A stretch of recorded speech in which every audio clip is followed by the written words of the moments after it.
This news comes hours after his girlfriend Sarah gave birth to the newborn daughter in the street, helped by neighbors.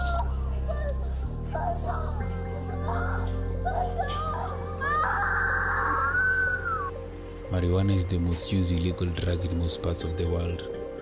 The effects can last up to 4 hours. It has a high risk of cancer, like cigarette smoking too. THC messes with your nervous system, accelerating the activity of cannabinoid receptors in your hypothalamus. I think I shouldn't smoke again. These facts are probably right. At the end of the day, it's your decision. And like all decisions, you have to take sides. I didn't have another chance, but you out there, you still do.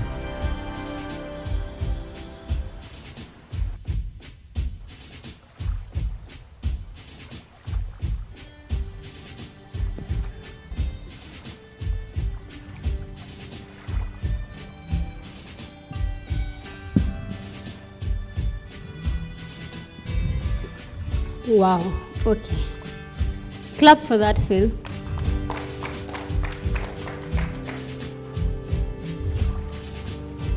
Comments? 2 comments, 2 questions.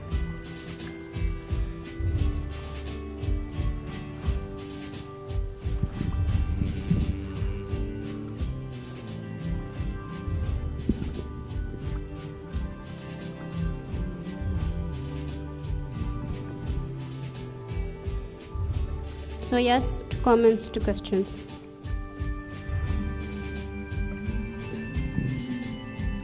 Once again, it's changamkeni. So that was an amazing film, right? Directed by the team by Rachel Wainaina. Yes. Please come.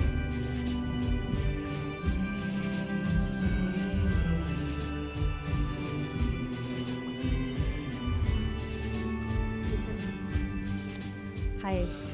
So I have a comment about the film. The lady who did the acting, pain in labor, yeah, that was a good job. So you could really feel the pain through the screams and everything. So it was a good thing.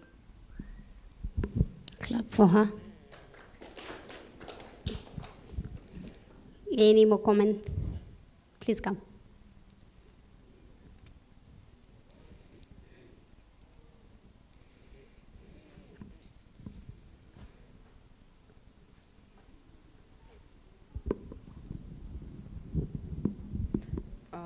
My comment is on the giving birth. I have reservations about it. I feel like even if she fell on the street, they could have found a room where, because it's not such a pleasant sight to see a lady especially, and there are people surrounding her. So, and there were shops nearby, or they seemed like there was a building. So I feel like they could have gotten into a space or a shop to do that. Yes. Clap for her. Anyone else?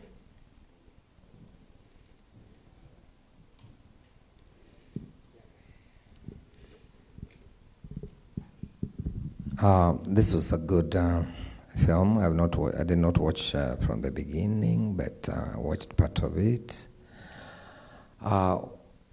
You needed to improve on the timing and times.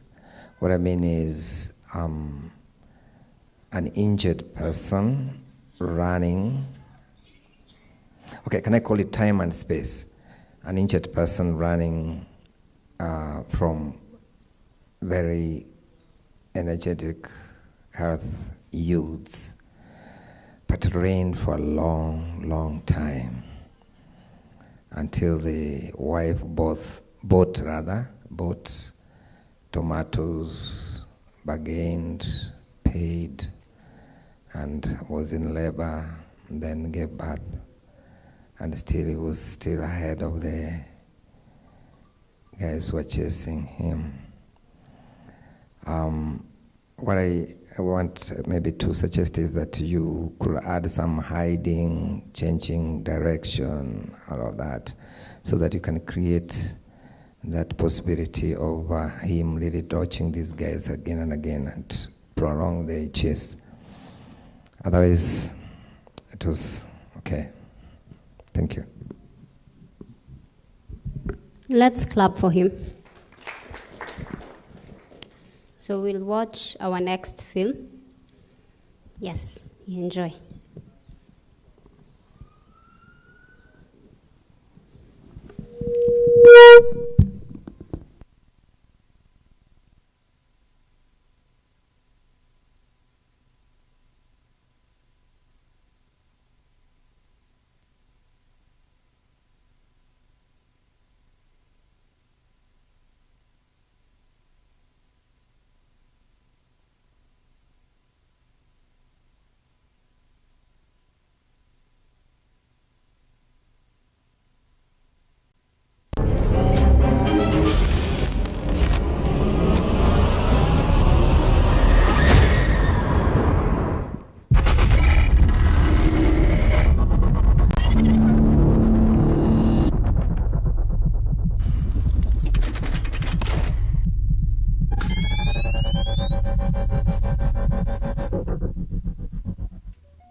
Trudy, where are you? You are taking forever to return, and you know I have to get to the party at 6. I had trouble finding all the items, but I'll be home in a few seconds. Okay, you have to hurry. Okay.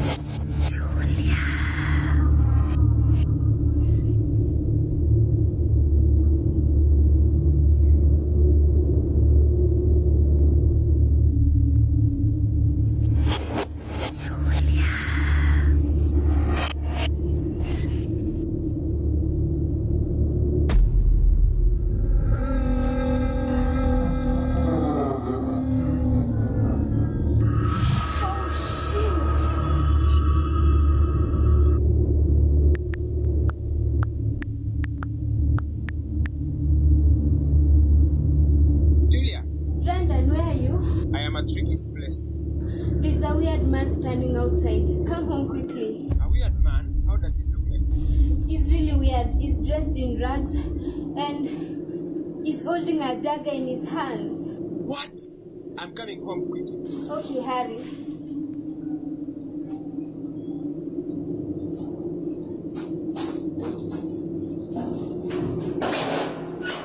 Julia!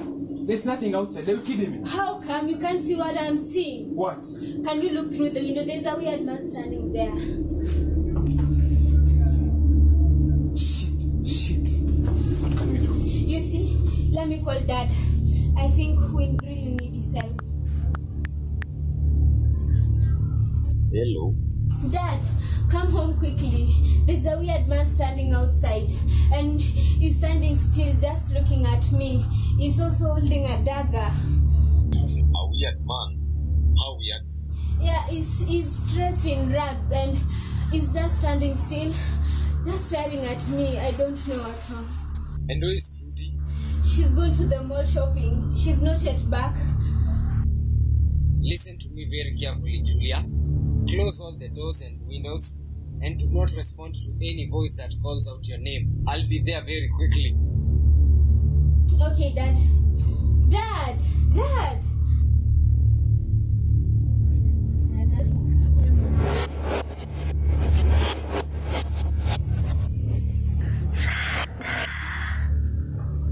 Yes? Dad said do not answer to any voice that calls your name. Close all the doors and windows. Let's do so.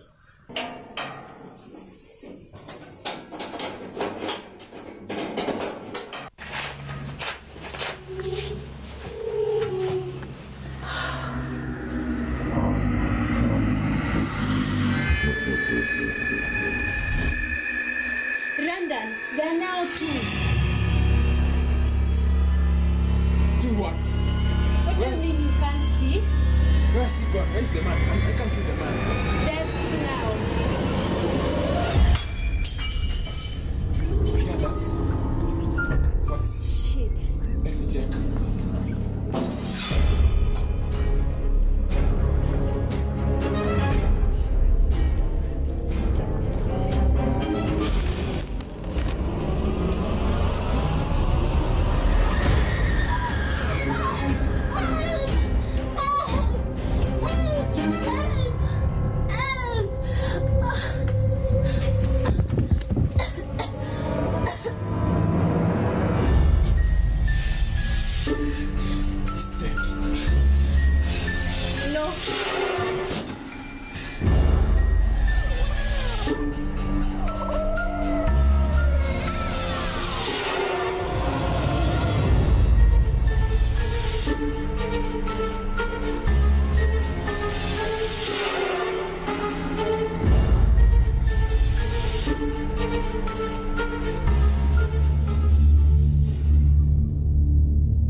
Dad, what was that?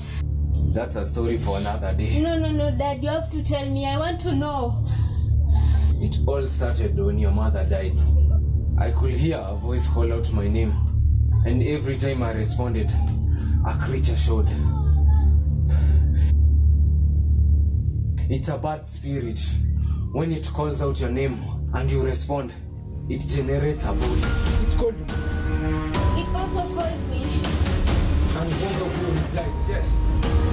A body has come. Another body has come. So there's another one. Where?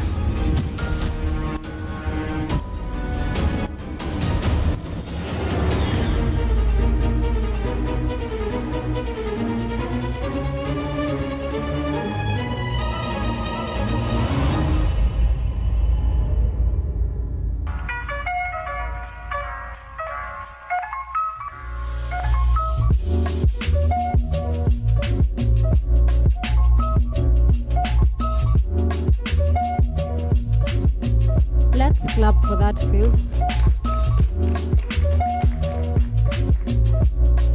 That is a horror film called Tranquilo. Yes, Kenyan visit. Any comments? Corrections to be made?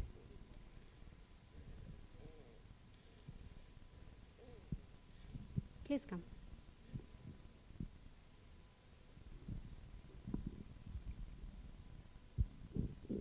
Oh, hi. I only had a comment on the parts where the background music was overrunning the dialogue, so I couldn't hear what was being said. Yeah, that's all. Clap for her. Anyone else?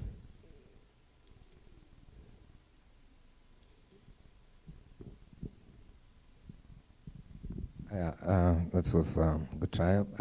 What I would suggest is try to use more special effects to make believe.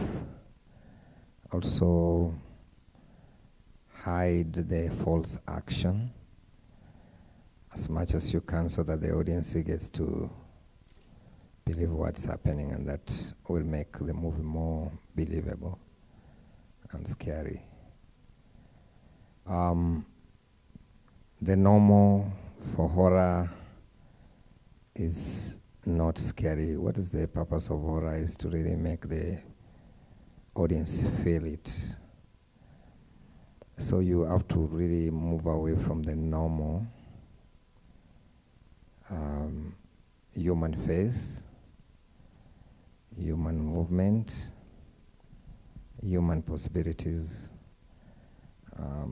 Yeah, not always, but that one can also make it more horror than just doing it so normal. Thank you.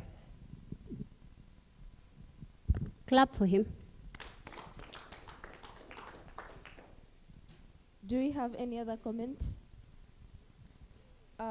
We'll have our next film. It's called Toxic by John Munene. Yeah, enjoy.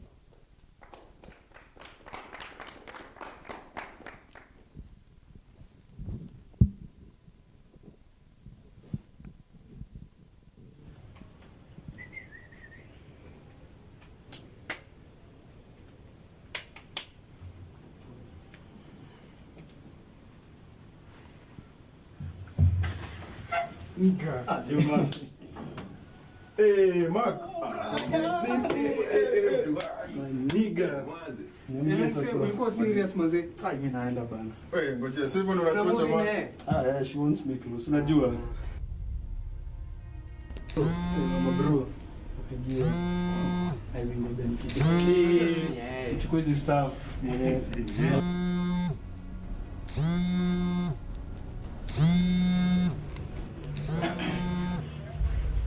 Hello. I thought ningekuwa tunachukua. What the hell is taking you that? Namalizia tu sasa. Nilikuwa nakunja nguo. Unajua anakuja. Kuja tu sasa hivi. Okay, sawa. Bye. Oh, hata ndio huyo. Mark. Sasa before ende hivyo si utakuja hivi kwa nini kwa kina Juma hapo tucheze PS. Si lazima nifikishe hizo nguo kwanza. Ama sitapitia jioni basi. Wazi, wazi.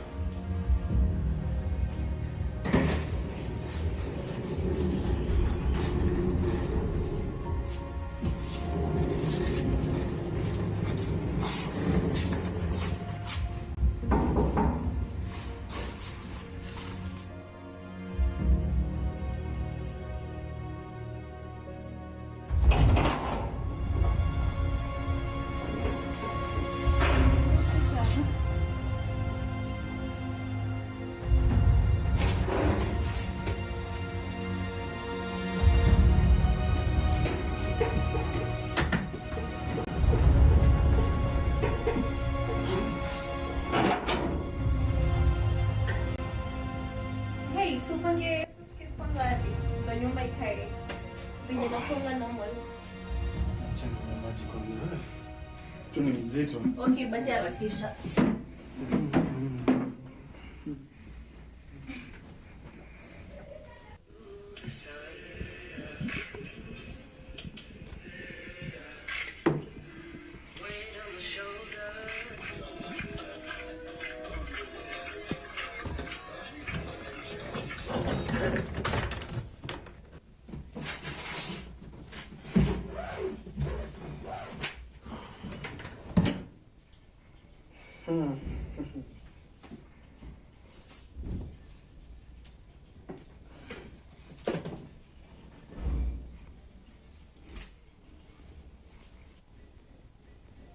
Better babe, Nona, maybe we can go out and eat something.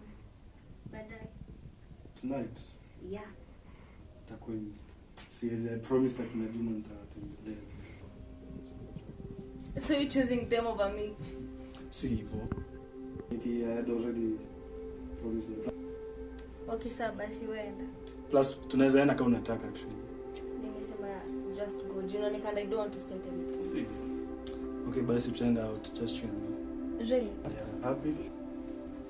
Okay.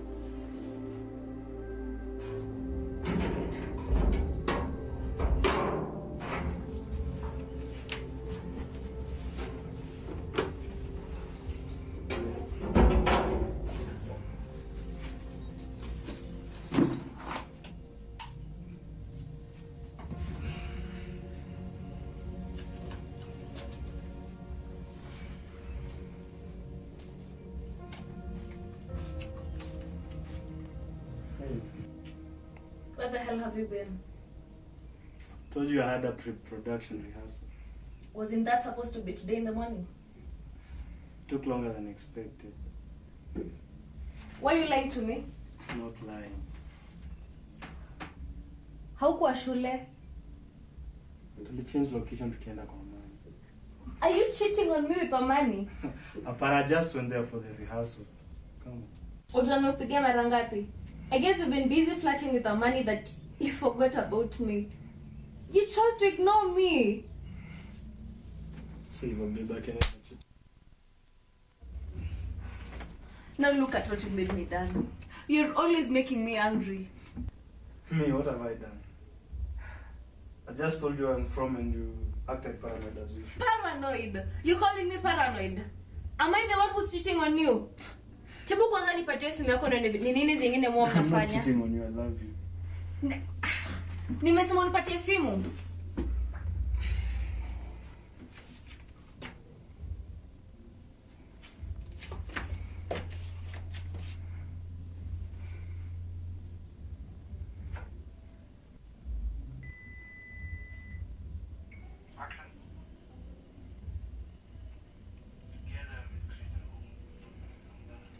I see the way you're looking at her. Kama unamtaka mchukue. I don't want her. Okay? I was just in character. You think with this shitty character, you'll become a great actor. I don't want to see you with her. That's impossible. Impossible!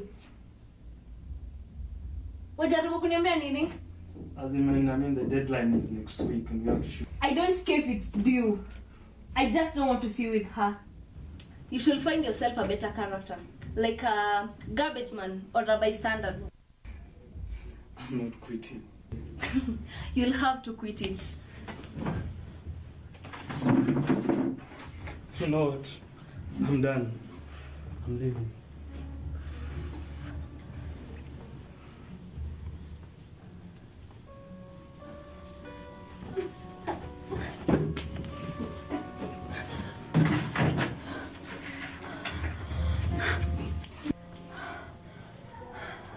You'll have to quit it.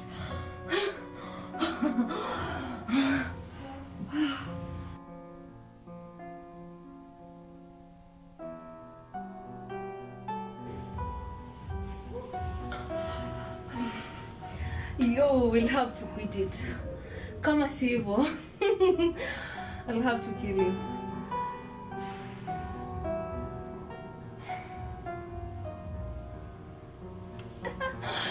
Oh, I broke your nose. Sorry.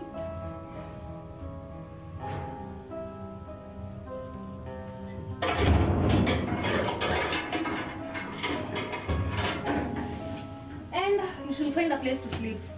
You're not sleeping on my bed.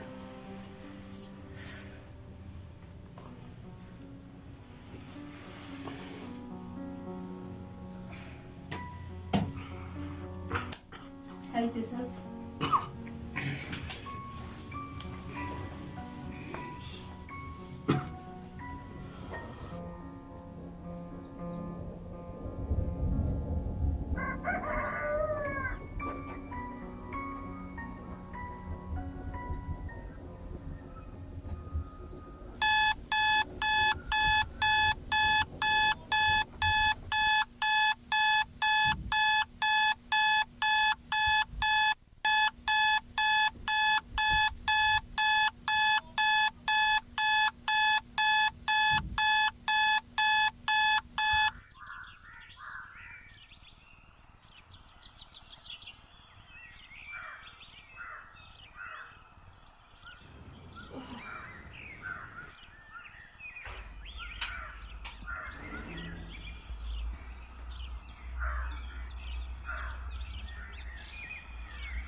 Baby, I'm sorry. I got angry last night. And I lost control. I promise I'll change. I'm sorry, baby. Got angry? I'll change, I promise. Baby, baby.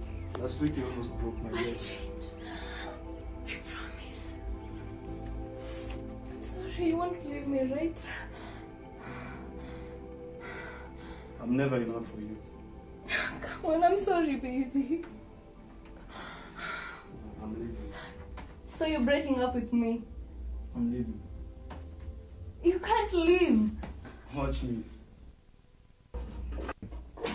Where's the key? Oh. What do you think you're doing? I'm going to cut myself. Don't. Alafu nipige nduru. The neighbors will be here in no time. Don't. And I'll say that you're trying to hit me. Don't put your knife. Na nikakupiga back in self-defense. I love you. Let's see who they're going to believe. I love you. I'm not leaving. Just put your knife.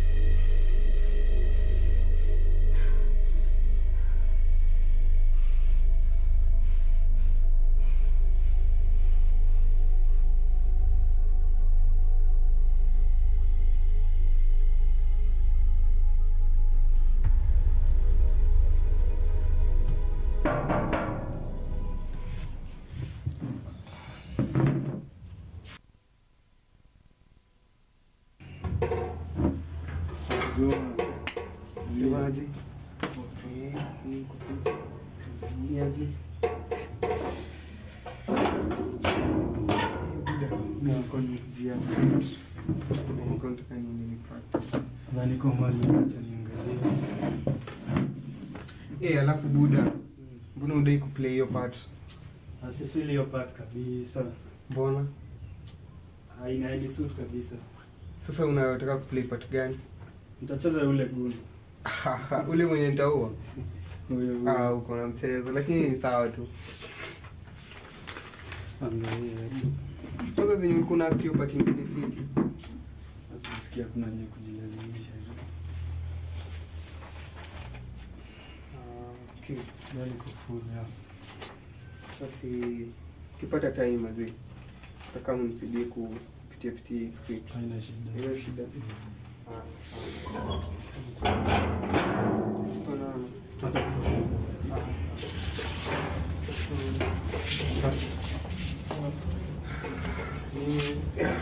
Kama tutaona kesho.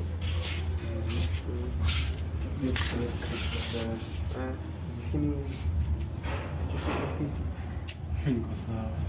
Kushua. The other day bana nilikunjika mguu na nikushuli tudanganya. Nilikuwa sawa. Siacha nini nikaa.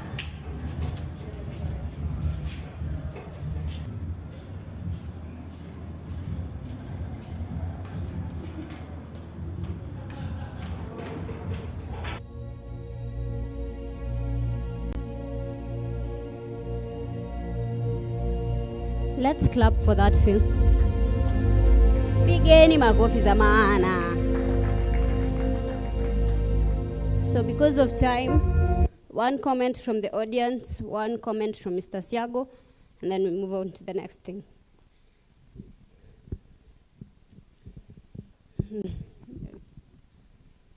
So comments.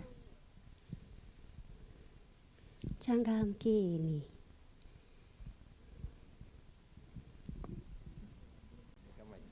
Lazima niongee.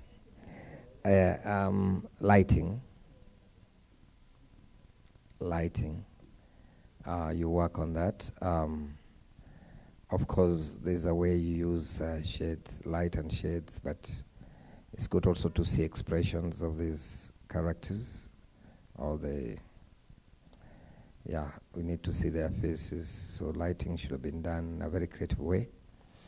Number two, also, I think this is action and reaction aspects should be looked into. In that, how do you aggravate the situation from one level to the other in a believable manner? You have to be truthful to the character and the situation. Thank you. Thank you. Clap for him. So, just but a reminder, we are live on YouTube. Yes. So please share the link. Ingieni YouTube at Filamu Festival. Then share the link to your status, to your IG accounts, to your Twitter accounts. Tell a friend to tell a friend. Tuke both physically na online. Sawa sawa. Please do it. Yes. What else am I forgetting? I think we'll move on to our next session. It's masterclass, but our teachers won't be physically available. We'll have a Zoom call. For the group, when you're in Jana animation, you'll go there. And for film, we'll stay here. Our teachers will be Okedore Oluwafebi. He's the founder of IDA TV, co-founder, Click Me, independent producer, multi-choice owner of DSTV, independent cinematographer and director. His recent films are Broken TV series, Hopeful Legos, it's a docudrama, Dr. Henry, Inner Room, He Says, it's a documentary, Herrings, Man Up Boy, and Flawed Faith. That will be our first teacher. And Mrs. Rachel Wainaina. She's the founder of Youth Film Platform Africa. She's a producer, a director, and social entrepreneur. She has over 15 years of experience in multimedia sector in Kenya. Her films are Zinduka, Check Out, Wounds, Blessed by Sunlight, Just a Girl,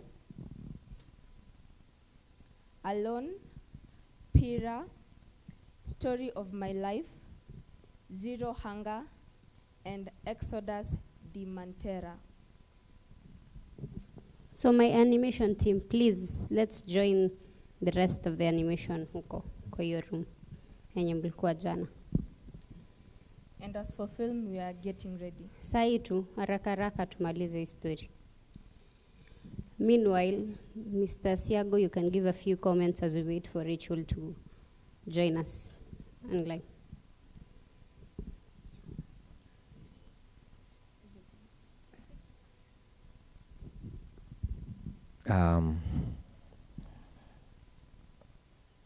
Mine is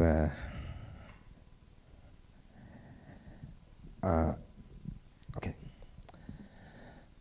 We need to look at the quality of our productions, and this requires serious pre-planning. Take your time to plan before you go to the shoot. My experience with the students tells me that mostly you rehearse on, actually some cases you don't rehearse on set, you just go to on set to shoot. If you plan early enough, you'll get the shots you want. A good director is a director who visualizes and sees the movie several months before it comes out. You have to be able to see it in your mind. Use your third eye to see it. Once you see it, and then you'll know which kind of shots you'll want for each conversation, for each reaction, for each action. And once you do that, you'll be able to shoot something people will love to watch. And they'll not have an opportunity to criticize you negatively, however, they'll do it positively. So what I'm saying is pre-planning. If you are shooting a 30 minutes film, you need around a month or two minimum to plan on how to shoot it in terms of production script. Should be looked into it seriously. Short list, seriously. Locations, and you have to do the location sketches and decide on your camera placement and what you're likely to capture and how it's going to be relayed. Don't take film making as a simple thing. It's as complicated as a doctor operating on somebody's brain. A actually it's even more complex, because a doctor works hard because somebody's life is at stake. A filmmaker just wants to entertain. It's luxury. So there's a possibility of not pushing yourself so much because you have almost no life to lose. In other words, there could be some more carelessness when it comes to making a movie compared to flying a plane. Now, then that brings us to the point whereby we have to push us more willingly, not because of conditions, but willingly, so that our films can come out nicely. Please do planning. Forget about other things like finance. Those ones can take their own time, but working on the script itself, every shot should be well thought of. Every shot. Can I put it this way? Every 2 seconds of your movie should be understood, analyzed, criticized, and a solution found every 2 seconds. But what we have done in most cases, and in Kenya and more so in Africa, is let me put it this way, not in Africa, but among us students, is we just go out to just shoot. We never try to visualize what exactly the audience is likely to see. Sometimes we understand the script so much that we forget that the people going to watch this film don't know about the script. They just want to see the visuals and the conversations, and then they savor something out of it, or they caught something out of it. And if you don't sit in the audience before you shoot the movie, then there's a likelihood that the audience is not going to get what you are trying to communicate. So this is a message to the directors.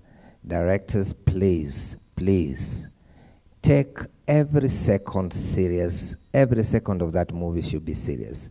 What transition, what shot, what perspective, what proximity, or lighting, the shadows, what do you need kind of shadows, which direction should they fall to. There is a lot of symbolism in film which is usually understood by the audience in a very subconscious manner. And you have to understand that. So the audience might not be educated to be subconscious, but it is automatic, it comes out. At some point when I was watching this movie, which just ended, the gloomy kind of, all the kind of trouble, the challenges for the two characters. One could be sick, maybe bipolar disorder or something like that, the lady, and then the young man who's really taking everything in.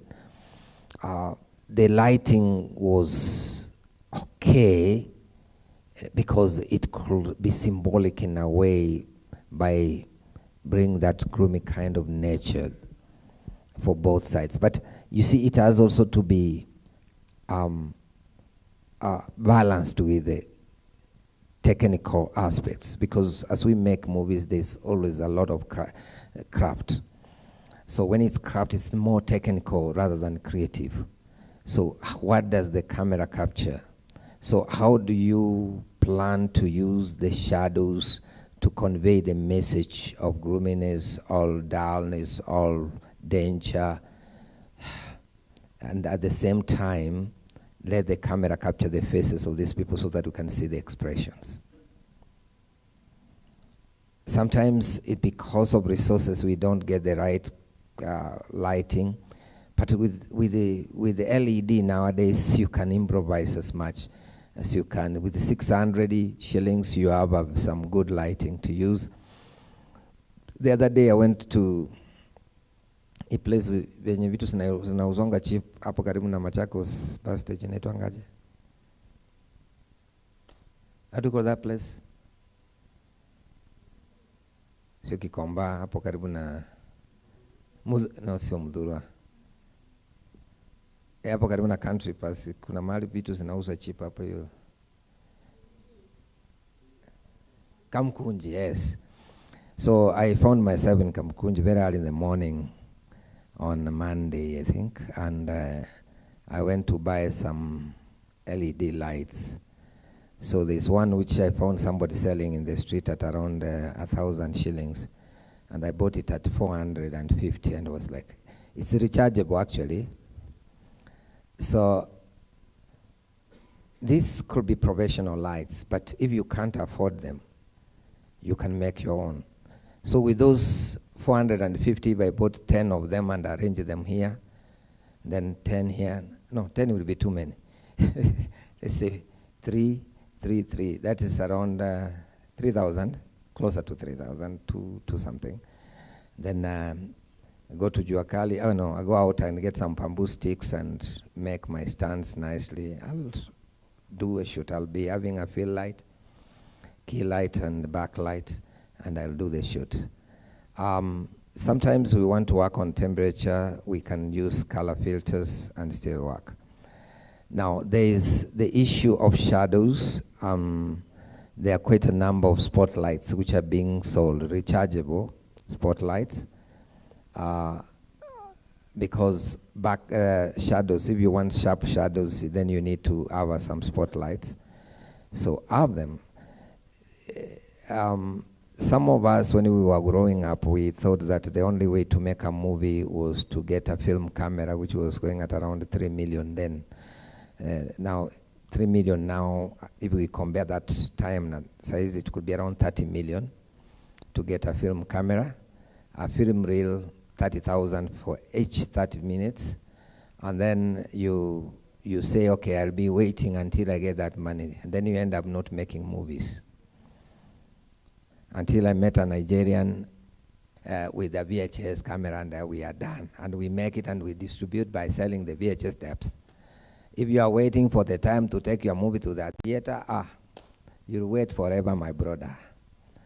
And I was like, oh yeah, this guy knows what he's talking about. And I can tell you the old school guys, they always say, I have to get the right camera, I have to get the right lighting, and then I'll make a movie. You wait for that, utazeeka kama hujatengeneza. So it's better you use the little resources you have to make a film. And let people watch and you learn. Who said you cannot go to Juakala and make this light? How much is this light? Anybody knows? How much is it? 18,000. But I can make something like this at 1,000 shillings. And itanimulika vile hii minamulika tu. So it's not gonna really change. Are you ready, guys? Okay, so I can stop there. Maybe we can talk some other time. May God bless you. Oh, I continue. Okay. Ongeza battery. Yeah, so I want us to learn to improvise in terms of equipment and make films. Our phones can do a lot. Nowadays, you guys are lucky. You have come at the point when internet is really doing well for short films. 10 minutes, 15 minutes, people watch. Our time, you either looked for friends to come and watch your movie because even taking it to the theater was not possible. So you making a film, a 15 minutes film, are more appreciated even than longer films. 20 minutes, 10 minutes, you can do that. Why can't we make films and also have channels we can screen our films well. And on that note, I'll end there and maybe share more as we move on. Thank you.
Hello?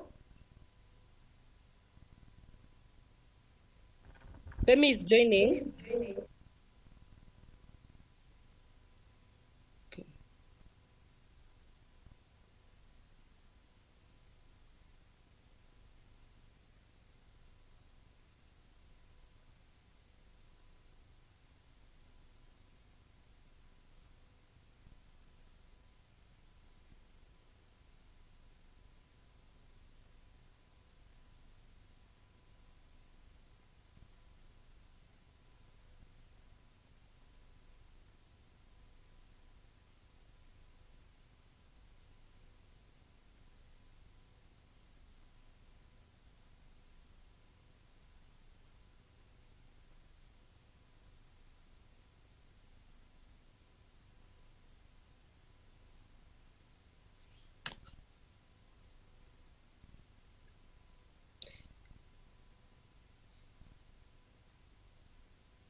Hello, Eddie, can you hear me?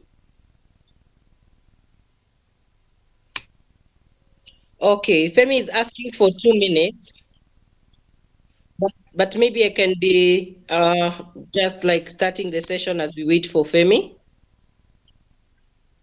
I can just maybe tell you a little bit about why we invited Femi. So first of all, hi guys, how is everyone doing?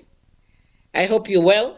And sorry I got a bit under the weather today. Otherwise, I would have been there early enough. And I'm very excited today about the master classes we're going to be doing. Yeah, and Femi is chairman of YFP Africa. He's been able to do a lot of work in terms of directing. He's also a gaffer.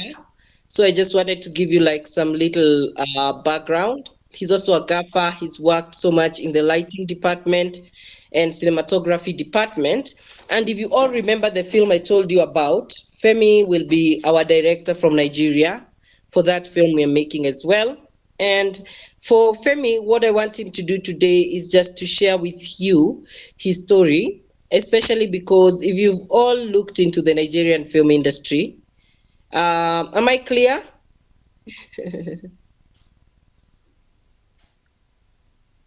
Okay. So yeah, so if you look at the Nigerian film industry, I'm sure you can all attest that the Nigerian film industry has been doing very well. And it's important for us to be able to know because they produce even lower quality films than what we've been producing. And so I'm looking forward to this technical day to look at directing. And when you look at directing, there are 4 jobs of a director. So I just wanted to give you a background of the 4 jobs of the director so that when you're asking the questions, you can also feel free to ask questions about directing in the best way you can. So one of the things biggest show you as they're teaching you, you need to look at how was the director able to actually direct the actors. Also, there is directing the camera. So everything that you see from the camera department to the production design is also the job of the director. Then the third thing is also directing the shoot. That is the schedule, the timelines in which you're going to take to. Is written by 3 people. I know most of us are familiar with the writer who writes on paper, but it's written by 3 people actually. A film is written by the writer, the director, and the editor. So a film is written 3 times. The first time it's written on paper. The second time it's written with a camera, filming and visualizing what was written on paper. And the third time it's written with a software. So as I told you yesterday, one of my favorite directors is James Cameron because he's a sole author of his movies, meaning he's able to write, shoot, and direct all his films. So as we look at the Nigerian film industry, I wanted to just share with you a few statistics as we wait for Femi to join in, so that you're able to know these statistics. Femi, how are you? I'm fine, thank you. Thank you. Good morning. and just talking to them about the Nigerian film industry, which is now grossing like $2 billion and above per year. And of course, actors in Nigerian film industry actually now have a very good net worth. Filmmakers also doing right. You as a person, how has your journey as a director been? You're sharing this with students from across different universities in Kenya, and mainly also the biggest part of the audience is. Hello, can you hear me? Yeah, I can hear you. Yeah, so the students you're hearing more are also from the Multimedia University of Kenya. And now, without further ado, I'd just like to invite you so that you can actually begin talking to them about your directing life. You can make the session interactive so that they're also able to engage with you. The students you're talking to are not only students, but they've also been able to direct their own films. I got to watch some of their films yesterday. So these are people who've been directing and shooting, although they are directing and shooting short films. So maybe you can have some advice based on your experience on what you've been doing. Share your experience, and some of them can also share their experience so that they can know all this journey of directing and how it goes. So over to you, Femi, so that you can take over and do this session. Much welcome. Yeah, thank you very much, Rachel. To be able to share my experience to the youth and also to my. Let me introduce myself officially. My name is Oluwafemi Okedore. I am a film director and also a cinematographer here in Nigeria, Lagos State to be precise. That's my base. I've been able to work with different international and local producers and TV stations, like Multimedia, DSTV, Multi-Choice, and also different production houses here in Nigeria and outside Nigeria. So let me quickly jump into the section. I want to also apologize for the timing. The film industry is doing better in the African space. That has made us to be able to be where we are today. The second largest producing content creator in the world after Hollywood. We have been able to overtake Bollywood according to the ranking, and also the creative industry, and also from the GDP as the TV, the film, and other creative arts industry have been able to bring in the second largest, aside from crude oil, that is the largest, the second largest income revenue to Nigeria has actually come through the creative. To you guys that are coming, a Nigerian story. When you see a Nigerian content, film, documentary, and creative art, you will always find a touch of our culture, our religion, our tradition. We always try to show the world our identity, our food, the kind of hair that that our ladies put on, the kind of makeup. So these are the things that we really focus on when it comes to the Nigerian film industry that we call Nollywood. That is why sometimes you will see from one aspect of our production, the aspect of the belief system from a particular group or ethnic group like the Igbo, that they are so sensitive from the spiritual point of view. Sometimes when some of you see our content, you will see the disappearing, appearing. The Western world call it voodoo, but in our own, there's this place of witchcraft, there's a place of religion, Christianity, the power of God, the kind of things that we do that make us to be Nigeria. Those are the things that we really focus on. Like, for example, you see me, my attire, Rachel knows this better. I don't really believe in putting on an English attire. I am always on my own traditional attire. That is the way I've been able to create Hollywood, and that is what we sell to the Western and every other country outside. So let me go back to my journey so far, because I'm also still within the industry, in the movie industry as a film director.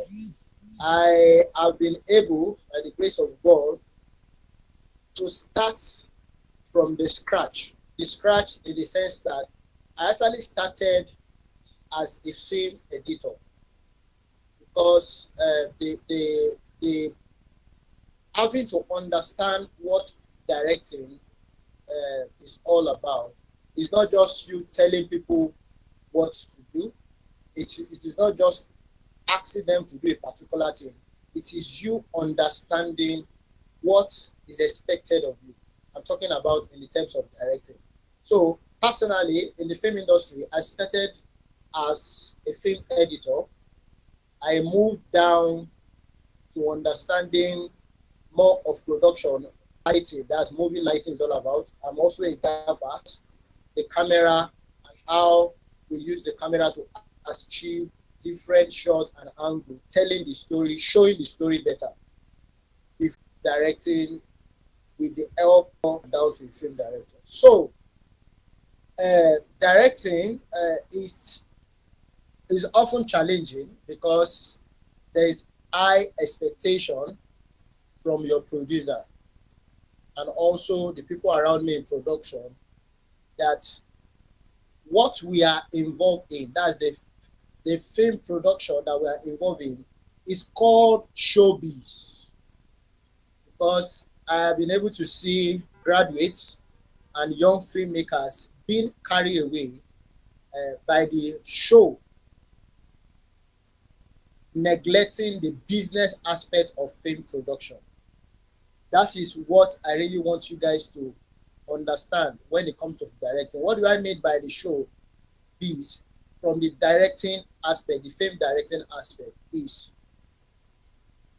you are being given a budget. As a director, a producer approached you and there is a particular script that needs to be executed. Now, as a director, it's been expected that you work within a particular budget.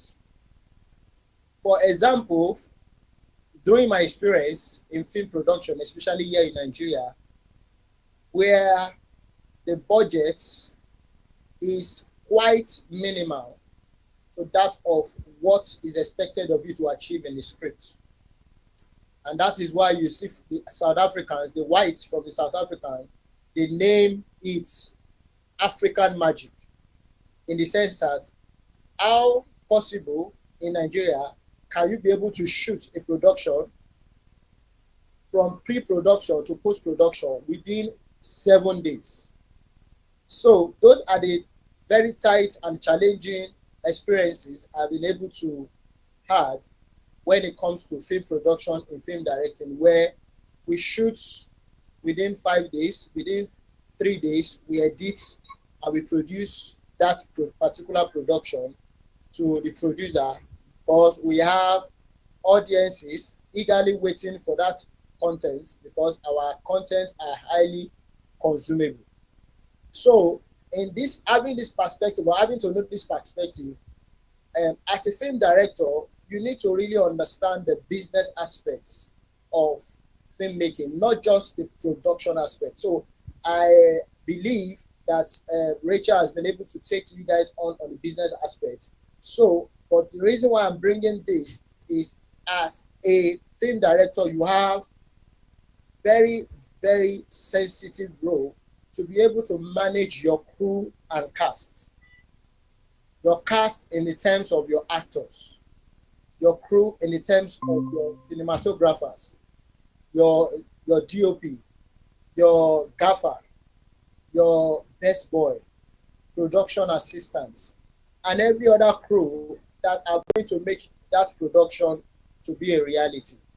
So in this aspect, as a film director, I've been able to also have challenges, not just with professional actors, where they are expected to achieve a particular role in a script, And some of them, because of their ego, maybe they don't come early to sets. Sometimes they are being carried away by their ego. Sometimes there is also confusion and contradiction between actors. So as a film director, I've been able to have that patience to be able to have good relations with the actors. It's very important as well, because if the actors, as a film directors, they are the one that will interpret that role, that character in script. And if you're actors, and that is why personally I always get rehearsal done before we start production. My rehearsal section, depending on the capacity of my actors or the actors selected, always lasts for minimum of 5 days. It's very important, because as a film director, you are not expected to be in front of the screen. You are not the one to actually perform the role. You might have every knowledge of how the role is going to be performed, but it is now in the place of the actors to interpret it. So your vision, the vision of the project, that of the script, has to be clearly stated. Do not forget, as a film director, you are going to be the pioneer of the vision of the project in interpreting the script, transforming the script from script to screenplay, and from screenplay to post-production. Now, your vision as a film director is composed of your sound design. What is the mood, the feel of the production? How is it going to look like? That's in terms of the mood board. What are the props when the script has been broken down, the particular props that are going to interpret and also give details to your project? What are the camera camera shots, the camera that is going to shot, that's going to interpret each scene and how each scene of the script is going to be connected? Now, this is just a brief, a film director. And that's why I said earlier that there's a lot of expectation that is bestowed on you as a film director. Now, having this vision, having to understand what the mood board, the color templates, the short list is going to look like, the storyboard, everything is going to look like. Now, you will now need to, as a film director, bring in your own team. It is also very important for you to be able to have a fulfilled and a successful production. You need to know your team that can be able to achieve. For example, it is not even for me to, as a cinematographer and also as a film director, it is not often that I undo the camera when I have particular cinematographer I trust that can be able to deliver my vision. So, as a film director, you need, first of all, to bring down your team, put them out to be able to transform your vision. Charge of the short list, the storyboard, the equipment list in the terms of the camera department. The cinematographer is going to be able to give you guys should be able to communicate as a film director, communicate that your vision in terms of the short list, and you guys have to be able to agree on that short list in the terms of having to put everything in place, down to your gaffer. The gaffer is the one in charge of the light. How is the lighting design is going to look like for each scene? How will those lighting interpret the mood of each character and of each scene? That also is very important. The gaffer is also very important. The next is your sound man. Please, sound is very, very important presently in the film industry, film production. You might have a very good picture, but if you have a whack sound, then you are as good as not having a good production. So having to get a very sound engineer, a sound guy, is very important. The sound guy will be able to also bring in the sound design in terms of what kind of soundtrack, the sound mixing, not just collecting the voices through maybe the boom mic or the lapel. Not just that. The sound is much more than that. In terms of what dB of sound are we looking at? Like for example, for Netflix, the minimum for Netflix is 5.1 for in terms of the sound capacity that you are supposed to capture. So this aspect of sound also is very important. I'm trying to be brief so that I can be able to collect questions from you guys, and then we have a communicative interaction and section. So down to your production design team, because that also is very important. The production design team are going to be in charge of the prop list, and they are going to be design on how the set is going to look like, because either fiction or reality, you need to have a set that is going to be created to also interpret the kind of project script that I'm talking about. For example, if I am shooting a film that is in the past, maybe a film of 1960, definitely the look, the outlook, the props, the design of that particular project must match. And that is why in movie, we call it make-believe. It is not just you acting. It has to be make-believe. So the production design must match with the time that your movie is all about. So the production design team also is very important. And some other departments as well. But these very key 5 departments are going to be key as in making the production to be successful. Like I said earlier, as a film director, it is not just you getting to know your vision, but it's very important for you to be able to interpret. Your team must be able to understand that vision so that they can now bring it down to other people. Like, for example, as a film director, it is very important that if I'm not the one doing the casting, I should be available with the casting director. We have casting director, we have art director, we have technical director. So, for example, myself, because I've been able to be schooled in these different departments, there are some directors that they can only focus on technical. There are some directors that they can only focus on the cast. There are some directors that they understand both based on their training and experience. So as a film director, you also need to understand your capacity. There are some directors as well, they also focus on art. Those arts, in the sense that what kind of props are we looking at, what kind of air, what kind of design, what kind of graphics are we looking at. So there are some directors. So we have also in film directing, we have these very 3 major aspects of film directing. So if you know that your capacity as a film director is minimized in the sense that you can only focus on the cast and you don't have strength in technical. Technical are the ones that they understand the aspect of the camera.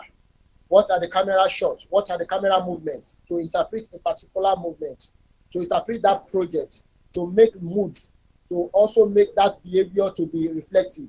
Sometimes it is not like, for example, my kind of production, my own personal kind of production, I do less of dialogue. I in that particular scene, acting it out, showing it in terms of the mood, showing it in terms of what is being expected, not just saying. Don't forget, as a film director and also as a filmmaker, we show story. We don't tell a story. Scriptwriters are the ones that tell story. As a film director, we show the story. So your skills in showing that story goes a long way. For example, how can people without dialogue watch a particular scene and they understand what that scene is all about. Those are technical aspects of film directing that are very important for you to understand. So getting also this knowledge of getting your team available, it's very important. So in terms of my own personal experience from in the film industry, both here in Nigeria and outside Nigeria, I am often faced, like in Nigeria, with the challenge whereby we have the producer is offered limited budgets, and the script in question, for example, the producer is offered as a film director to be able to produce or to shoot a particular content, and he has offered like $50,000. And when the script is actually broken down, the scripts, the amount that they arrived at is like $80,000, a difference of $30,000. Now, these are some of the challenges that I have had personally in terms of how can we now achieve, or how did I achieve this kind of project where the budget offered is lower than the actual budget on the script. I've been able to achieve this in terms of now reducing my crew.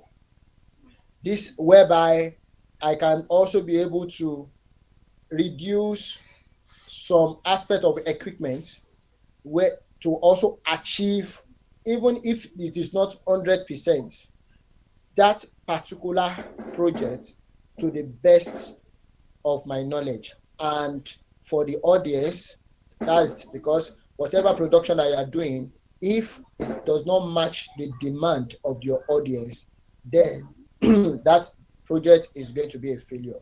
So I've been that is one of the style I've been able to use, where I reduce my crew, the number of my crew, equipment list, the number of days that I'm expected to shoot. I increase the shooting scene, my schedule, shooting schedule. This how many scenes is going to be shot per day. I increase it. In terms of that, I now engage more experienced actors to be able to achieve that. So these are some of my own styles I've been able to engage, and I have been able to successfully meet up to the expectation of these producer that has lesser budget, but the actual budget on the script was actually more than their budget. That is one. Secondly, as well, you get to location, some of the experience I've had, and the cinematographer in one way or the other had an accident. We have seen some of these, like we started shooting, and maybe after day 5, we are shooting for 20 days or for 10 days.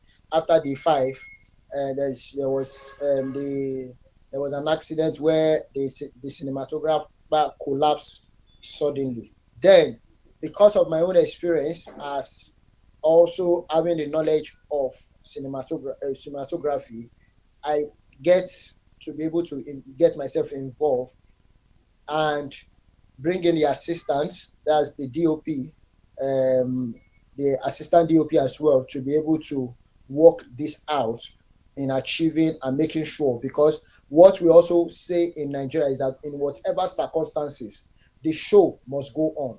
That is our logo, that is our motto when it comes to Nollywood, the Nigerian film industry. Whatever happened in terms of the actors or either the cast or the crew, the show must go on. That project must be completed.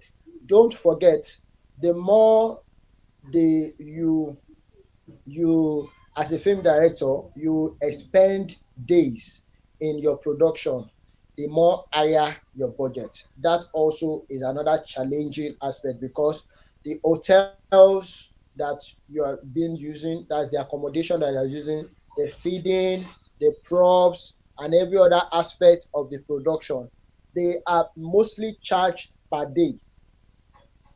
I been able to shoot over there in Kenya, and we also had that same experience with my producer Rachel, where we had extra days and we were able to pay for that day, for those extra days.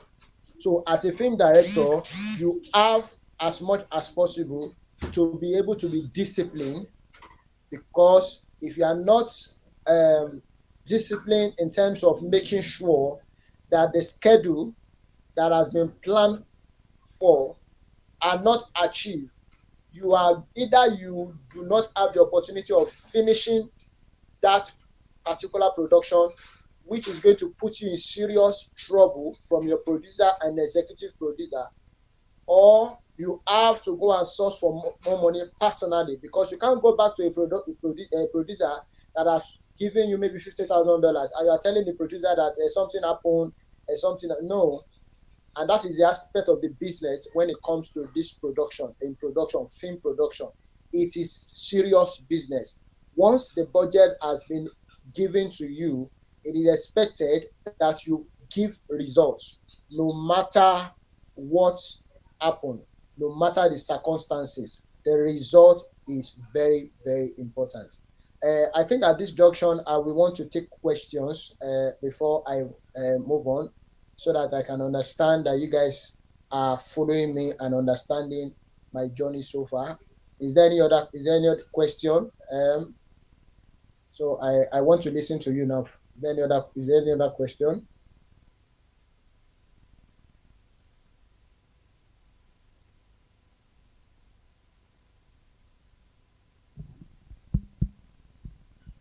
Hello, Rachel.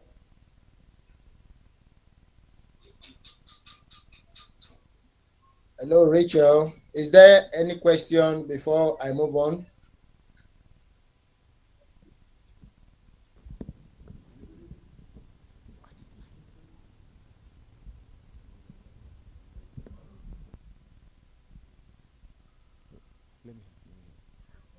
I'm waiting for your question, your feedback on what has been discussed so far. Do you have any question to the director, kindly? Unmute. Does anyone have a question, kindly? Any of you? All right, we have a question from Mwalimu. Considering that most of our students my name is Nathan Bronze Onsara Siago.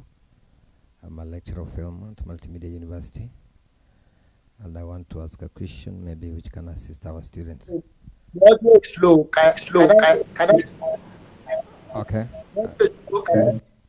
Increase the audio. We reduce our audio, please. Now you get it? You're getting me clear? You're getting me clear, sir? You're getting me clear, sir? The sound is a bit distorted. Okay. Let us do something then before that.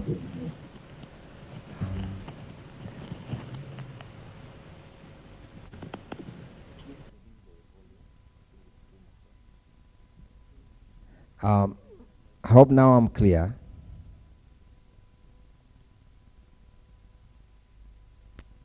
Hello, sir. Are you getting me?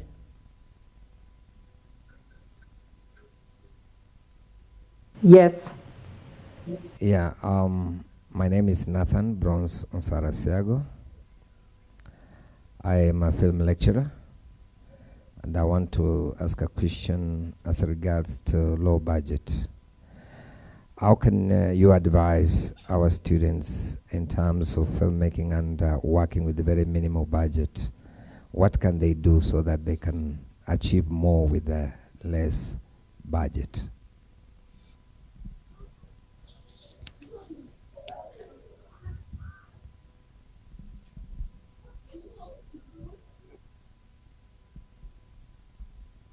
We are not getting you, please. When I'm in a location even if I have a cinematographer and I'm going to be the one to do the post production, or I'm going to be available for them during the post production, every shot that I'm going to be taking at shot, the angles of shot as well, that I know that is very important when it comes to post production. Unnecessary shots will not be taken. So when you do that, in terms of a director that is editing as he's shooting, you are going to save time. And that is why it is possible for you to have 20 scene shots or 30 scene shots in a day. I've been able to achieve that here in Nigeria. I've done it severally. I shoot 30 scene or minimum of 20 scene in a day. And that's why you see here in Nigeria, I can shoot for 5 days a feature film. I shoot for 7 days. That's the max. 5 days a feature film. Because I can be able to shoot, in my calculation, minimum of 20 scene a day times 5. I've been able to do over 1 hour. Do you understand? So having that as well, we give you the opportunity to be able to save your budget. Also, I said earlier that when you engage someone like me that also understand what lighting is all about, I don't need to engage a professional gaffer. The only thing is that I need a light assistant to tell that assistant how that light is going to look like. I also, when we came to shoot over there in Nairobi with YFP, our student, Rachel can attest to that. We didn't engage a gaffer, because when you engage a gaffer, you have to pay that gaffer, you have to pay the assistant, and you're also paying for the rentals of the equipment per day. So that is how the budget skyrockets, and you won't be able to manage with what you have. I hope I have been able to answer your question. Is there any other question?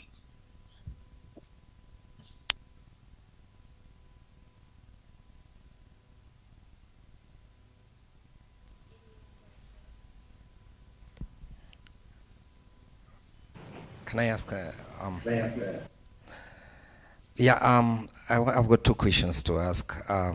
In regards to casting, I find most Nigerian films having, especially the old men who are used to take up the roles of all very old characters, are very good in their performance. Are these actors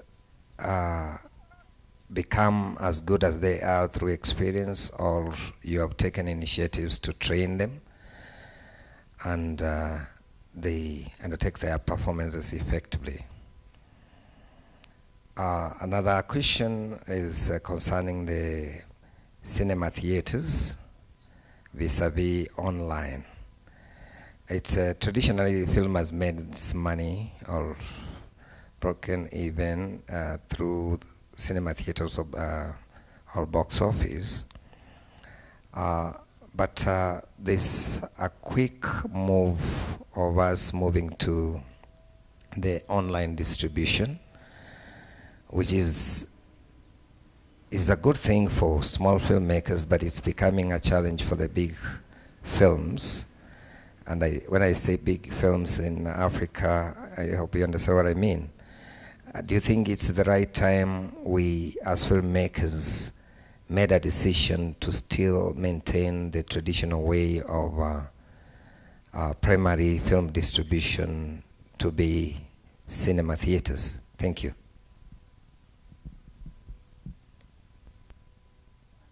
Rachel, can you help me? I didn't get the question. Can you help me? Rachel? Oh, yes. I think Mr. Siago asked the first question he was asking about the actors, the elderly actors that you have in Nollywood who are able to deliver exceptional performances. And how are you able to achieve that? Mr. Asiago, am I right? Or did I paraphrase your question wrong? No, you're right. I am asking whether they train them or these are people who have gained immense experience through their career in acting. Mr. Asiago, can you repeat the first question? The second one, I have it clearly, but the first one, I didn't get it properly. Sorry. The first one was about the theater, cinema theaters. That's the second one, I think. I was asking about the cinema theaters, whether we actors and actresses in Nollywood, how have they nurtured them? Is it through training or out of live experience? I mean, experience in acting for a long time, in that they are so perfected. Question number 2 is let me ask that one first. Yes. Okay, so Femi, can you hear me? Yeah, I can hear you. I'm saying the first question is about the aged actors. How do you nurture the aged actors in Nigeria? Is it through consistent training, or how are you able to nurture them so that they're able to deliver astounding performances?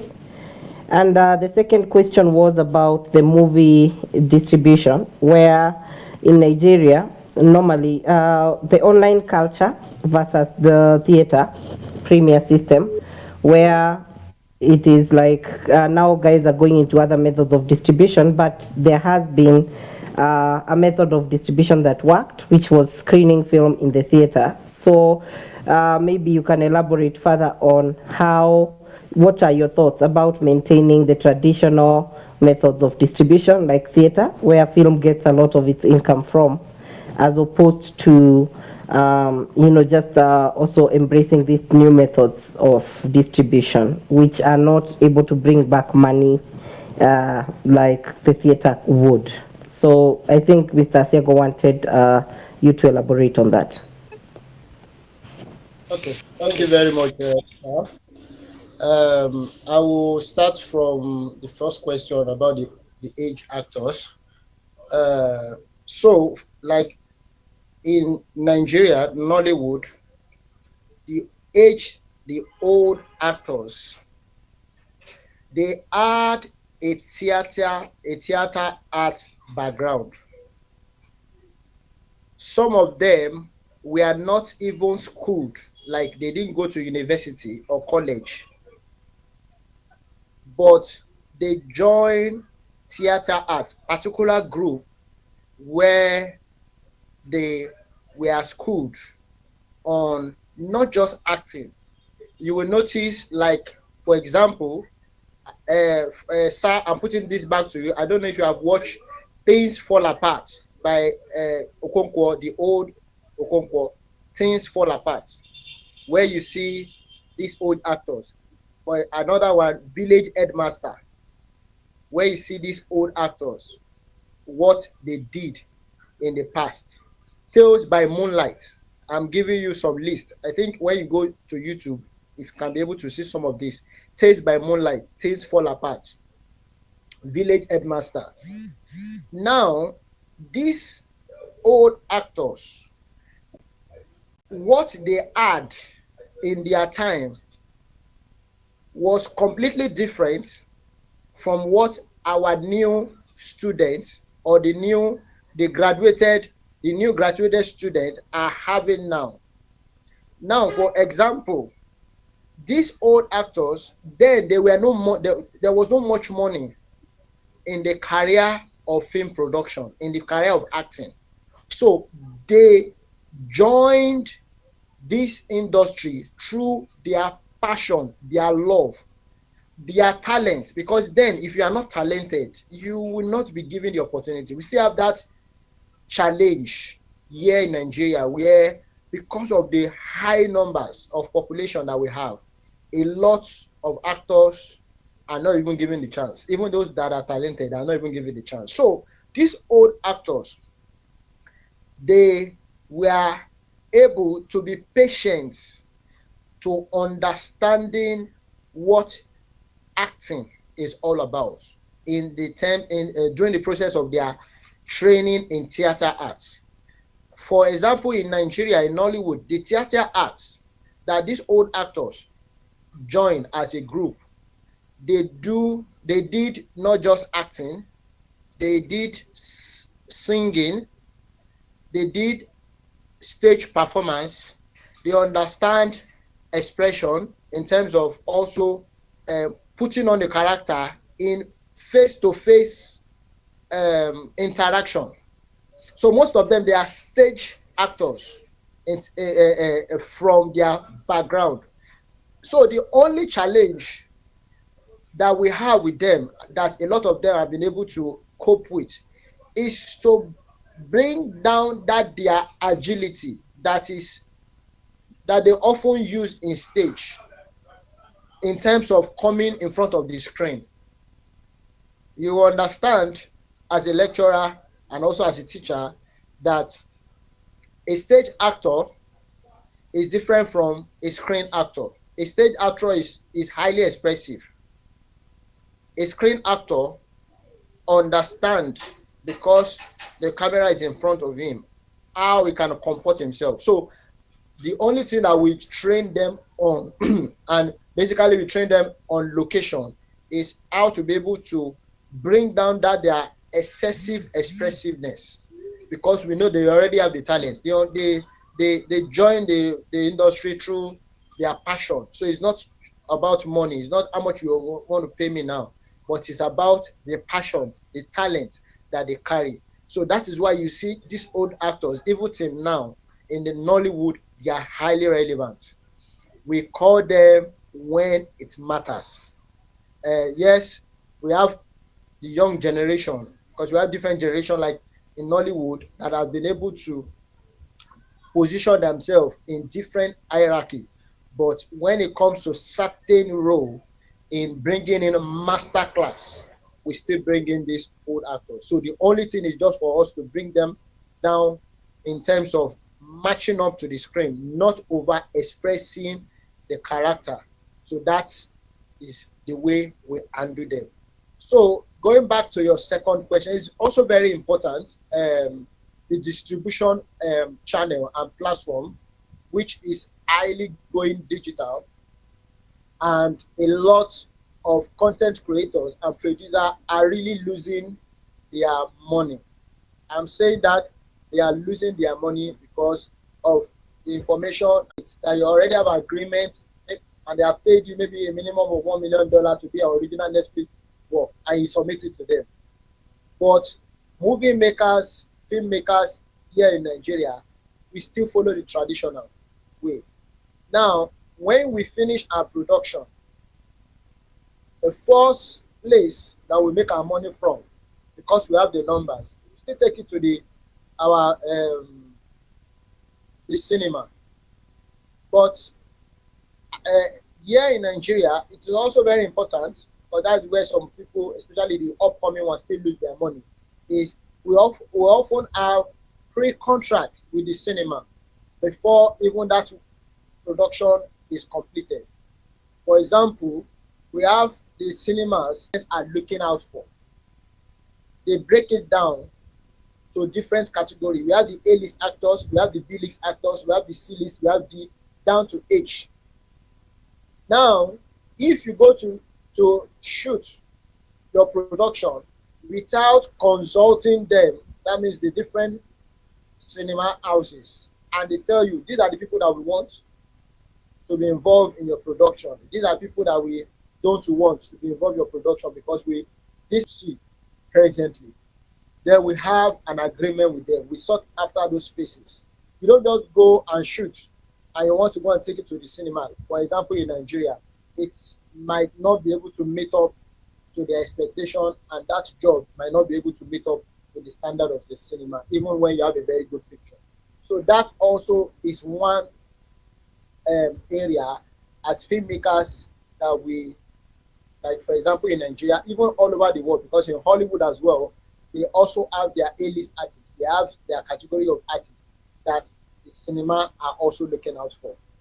Then next, if that your job has gone through cinema, we still sell DVD. That means TV here in Nigeria. Now, this other platform also directly, we as filmmakers or producers, we get our returns of investment, direct return of investment through the marketers, because the marketers here in Nigeria has very strong distribution network, where from Lagos, Abuja, and other states, they can put that your production in DVD and sell it to the end consumer. They buy it in DVD.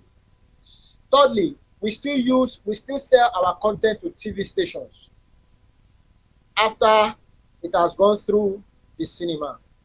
So TV stations also are existing because of content. So they also need to buy. If they don't have content, they will not be relevant as well. So we sell it as well to TV station. Then, after all this aspect has been exhausted, you cannot either you upload it on YouTube or you go to sell it on Netflix, where you now be doing revenue sharing. After you know that you have been able to have some return of investment, in which you can go back to location to shoot the next project. So if the revenue sharing either from Netflix or from YouTube is now gradually coming in, then that one is going to be an additional income, not to just concentrate on that one and you lose out, where you are not being able to meet up to their own expectation. I hope I've been able to answer your question, sir. So is there any other question? I really like this question because the class is now getting more interesting. These are the areas that is very important, and that is why I started with understanding film production in showbiz perspective. It is a show and it also is a business. So thank you very much for that question. So is there any other questions?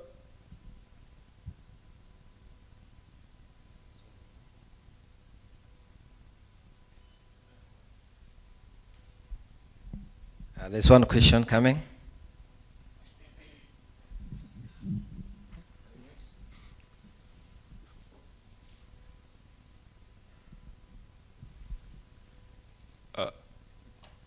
My name is Martin.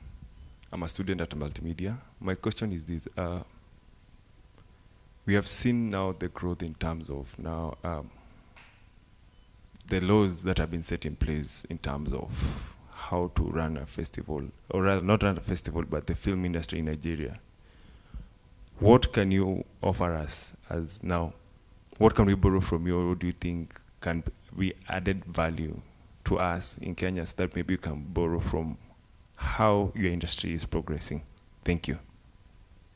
And film policies also that have been put in place that help your industry move a little bit faster, because as we have seen from here, Nigerian film industry is one of the biggest foreign direct investment to Nigeria. How can we be able to borrow that and maybe implement it here in Kenya? Thank you.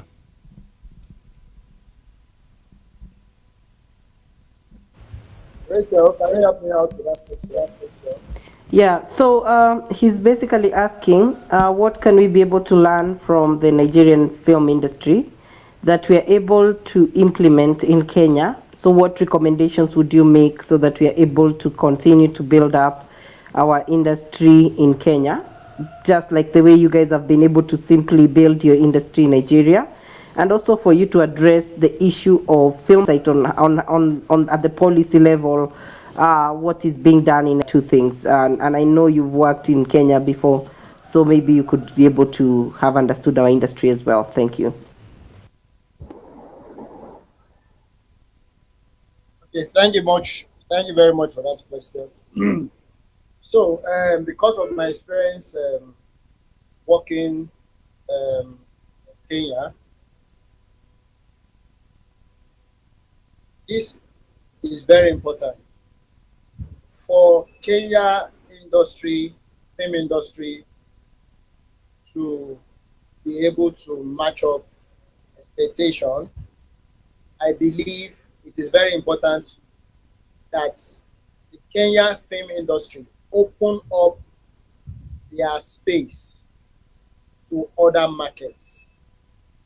What do I mean by this? And that's one of the vision that I had with Rachel.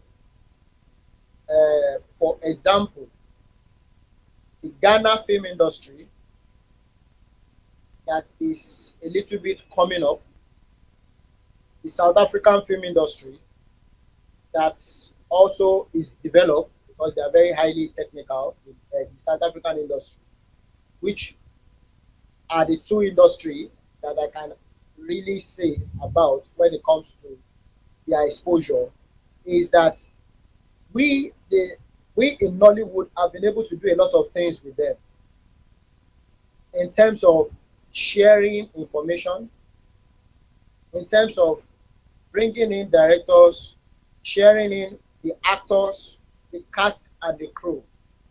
That is how, for example, there is this particular actor, I've forgotten the name now, where Rachel was asking me about if I can bring him over there to Kenya. And when he was asking me that actor, I was a little bit confused. Not until after I realized that that actor happened to be a Ghanaian actor, but because he featured a lot in Nollywood, people have been able to ascribe him to Nollywood, as a Nigerian, not knowing that he's a Ghanaian. So the Kenyan film industry needs to open up to other film industry, like having exchange program production with, for example, a particular actress that I've been able to work with, Georgina, when I came over there in Nairobi. Georgina is imported, or had the opportunity of, I have a production and I bring her down, or a producer gave me a project and I asked the producer if they can bring her down. Her own actress in Nairobi or in Kenya comes down to Nigeria, is going to expose Nairobi or Kenya to the world through Nigerian content. Now, for example, like in Nigeria, we don't know anything that is happening in the East Africa. We don't know content that is happening over there in East Africa because we don't have any information, we don't have anything that is connecting us to East Africa. I hope you understand what I'm importing or exporting your content, sharing information, like for in Nigeria, Ghana, South Africa, then the international markets where we have the opportunity that we are existing in, we begin to know you people. For example, there is this particular director that happened to be one of the students of Rachel. Rachel, can you remind me if products from Nairobi or from Kenya is really doing great work here in Nigeria, which is going to expose your industry as well to the world? So it is very important that the film producers, regulators, and other film shareholders in Kenya open up the film market in your country to the rest of Africa, especially to Nigeria.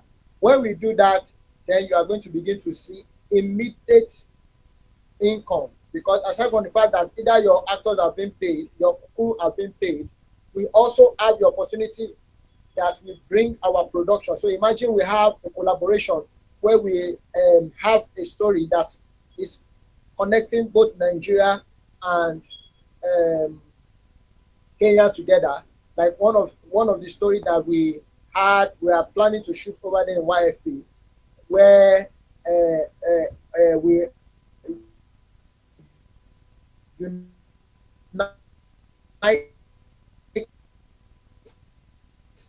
the problem that is being faced, the insecurity problem that is being faced by Africans. You guys have the El Shabaab there in Somalia, we have the Boko Haram here in Nigeria. So we have some of these stories that can connect us together. In that form, you guys market industry can easily be exposed to our own audience where they begin to know, or they are intuitive what is happening there in Nairobi or what is happening there in Kenya. That is going to really bring policy. That also is very important because we have very, very strong association aside from the government sector that basically regulates. They basically regulate. We have association, the TAMPAN, the Actors Guild Association, the Directors Guild Association. We have them different associations here in Nigeria where policies are highlighted, are created, they are highlighted, and we make sure we execute through monitoring and also making sure that each content that is being created follow the guidelines. So these policies are very, very important, and they are easily executed through our association. So, for example, like the Actor Guild that we have here, the actors, that's the professional actors, they are supposed to be members. The ones that are not members, it might be very difficult for them to get jobs. The Directors Guild as well, and some other association. So this association, we have different policies and guidelines that guide each and every one of us that we are producing, and that's how we make it. So what the government does, or the role of the government, is basically to just be like a watch, make sure that we have a very users and cool and crash government investment in our capitalist when it comes to the film industry here in Nigeria. I hope I've been able to answer your question.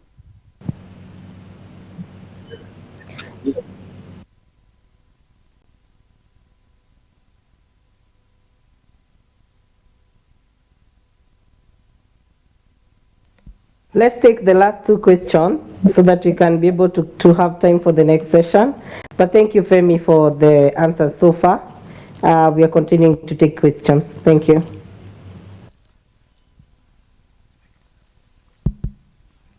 I have a question.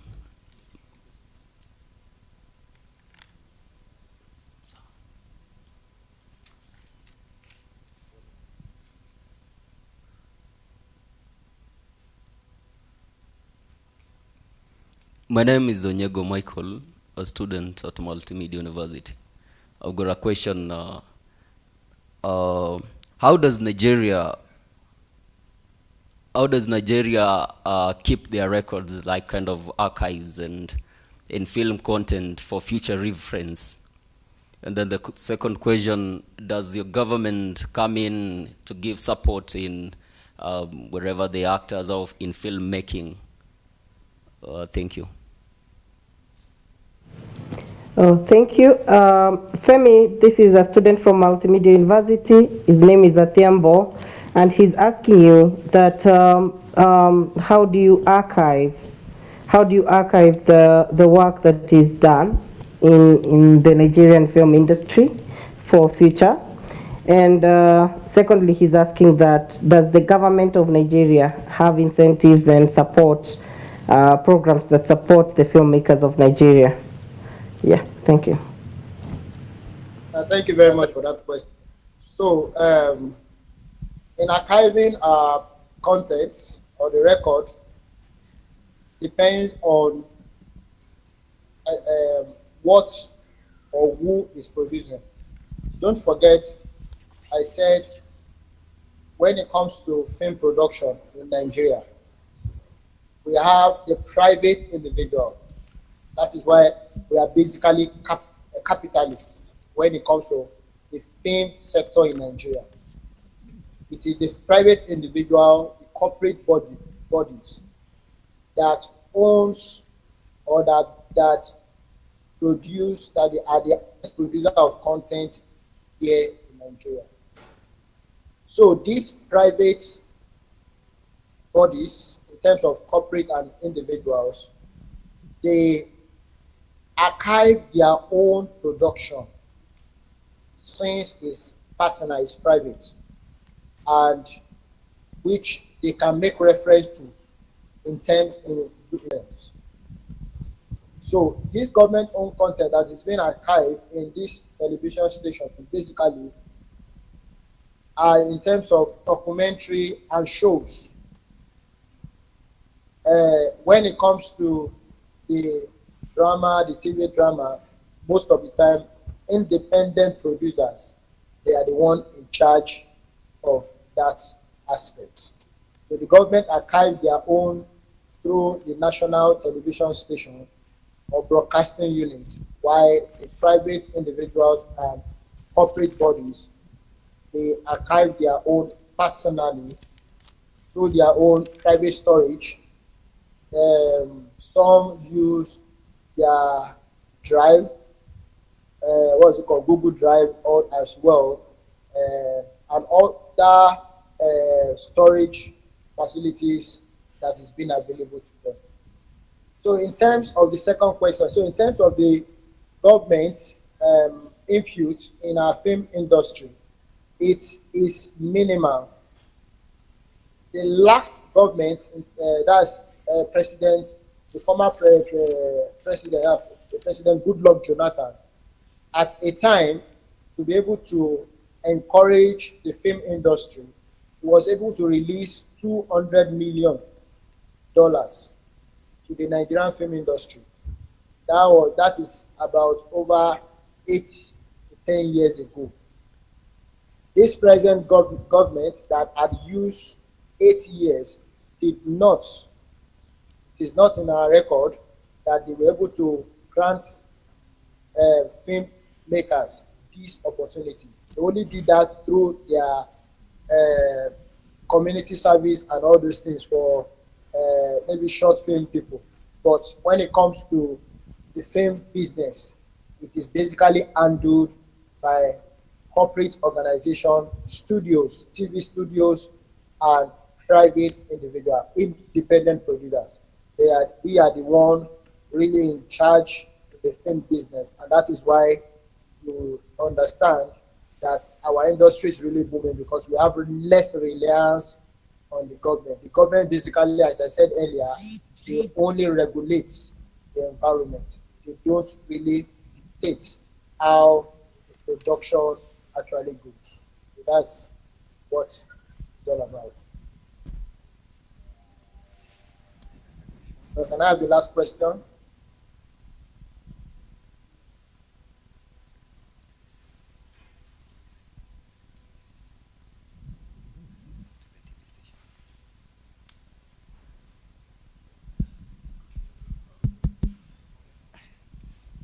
Okay, my name is Haron Baraza, a student of Multimedia University. I'm asking about how much does your Nigerian content, how much does it how much does it sold in TV stations? In a TV stations, yeah. You mean how much does it sell? Yeah. Yeah. All right. Okay. Thank you. So, Femi, he's asking the Nigerian content. How much do you sell it to a TV station, for example? Yeah. Okay. That's, it depends on the TV station, and also it depends on what kind of content. In terms of the way the TV stations buy TV series is completely different from the amount that they buy a movie. So the average that I can tell you in terms of for movie for African Magic is around $20,000 to $5,000 for African Magic, and depending on are they going to buy exclusive? If they are buying exclusive, then the negotiation power is going to increase. For series, depending on the kind of series, but on a very low budget or high average, they are buying per episode $1,000 per episode, 1,000. So, but it depends. Some are going higher. Some even buy as much as $5,000. So, but it depends on the quality of the content and how the production is being done. So that's determine the negotiation power, and if they are buying in exclusive, you get it. So, but for example, one of the first contents that was bought here in Nigeria from Netflix, Brave Arts. You can check it on Netflix. Brave Arts is Genevieve Naji. She was the producer. They bought it for $1 million. That's Netflix. They bought it for $1 million. So it depends on the content and how the content is being done. So it's goes a long way on that. I hope I've been able to answer your question. So I want to thank you for this opportunity. Rachel, is there any other word? Oh, okay, yeah. Thank you very much, Femi, for coming through. And I just maybe wanted to take it over to one of the people at the MMU to just give a vote of thanks as we prepare for the next session. Thank you so much for coming through. It's been really an educative session and we've really appreciated. But I want to take it over to the people who are at Multimedia, to also one of them to give a vote of thanks on behalf of all of us. Thank you.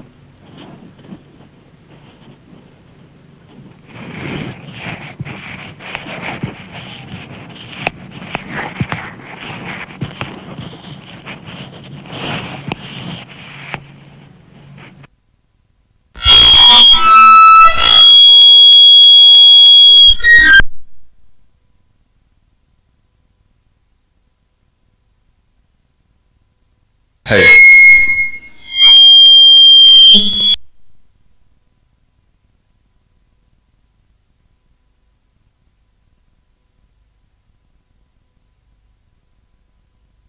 We're good? Hello? Yeah, I can hear you. Yeah.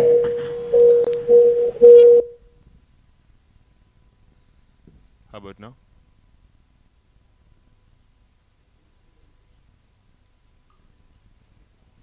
Can you hear me? Yes, we can. All right, this is Martin, the chair, Filamu Festival. Mine is to say thank you for this interactive session. Thank you very much from our host from Nigeria.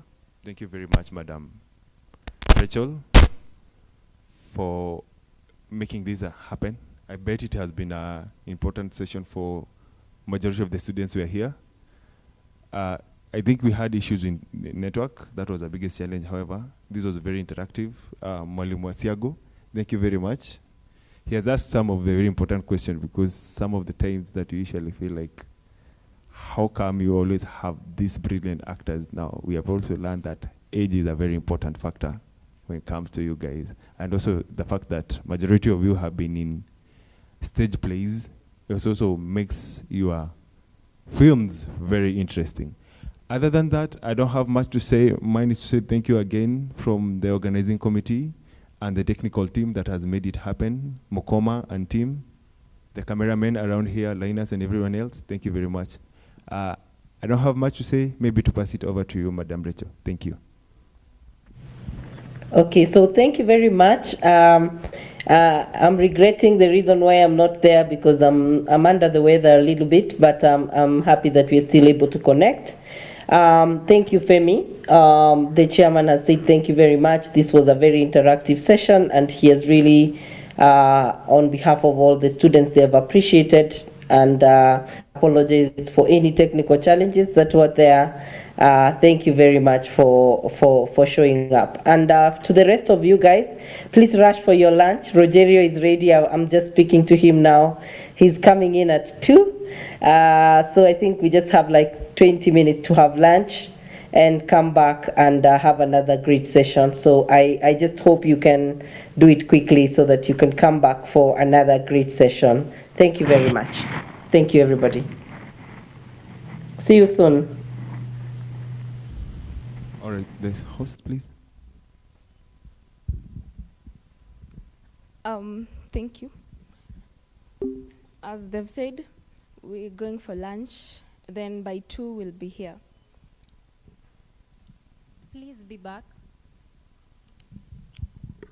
Please be back by 2 for that session with Rogerio. It's a Brazilian person also talking about film. Be back. And then in the evening, we'll be having gala for awards and everything. Yes, please avail yourselves. We pray for lunch. Excuse me, I get embarrassed when I find you guys can't ask a question. You know, it's not good when somebody spends his time, moments to give information, and then you just go, ma'am. It's like you are blank. Mnaonekana wajinga.